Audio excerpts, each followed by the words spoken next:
નમસ્કાર, હું આસ્થા ગોસ્વામી ધ કેસરી ન્યૂઝ સાથે સાબરકાંઠા ઈડર તાલુકાના સપ્તેશ્વર મહાદેવ મંદિર તીર્થ સ્થાને સ્થાનીય પ્રશંસાની ઘોર બેદરકારી સામે આવી।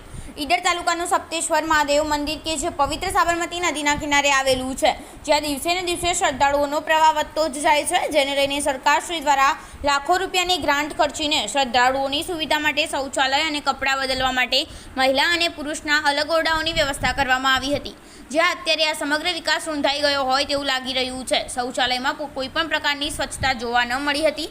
અંદર ફક્ત કૂડા કચરો જોવા મળી રહ્યો હતો।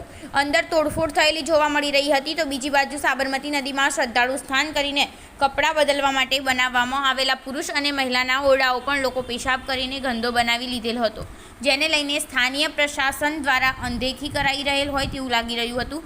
દૂર દૂરથી આવતા શ્રદ્ધાળુઓ માટે ઊભા કરવામાં આવેલા શૌચાલય અને કપડાં બદલવાના ઓરડામાં ખૂબ જ ખરાબ હાલતમાં જોવા મળી રહ્યા હતા। ત્યારે શું જાણતું ન હોય કે પછી જાણ્યું હોવા છતાં આખે પાટા બાંધેલ છે? આ એક મોટો પ્રશ્ન છે। લાખો રૂપિયા ખર્ચીને શ્રદ્ધાળુઓ માટે ઊભું કરેલું માળખું જાણે કે પ્રશાસનની ઘોર બેદરકારીનો ભોગ બની રહ્યું હોય તેવું લાગી રહ્યું છે। રિપોર્ટર હસમુખ પ્રજાપતિ, સાબરકાંઠા દ્વારા।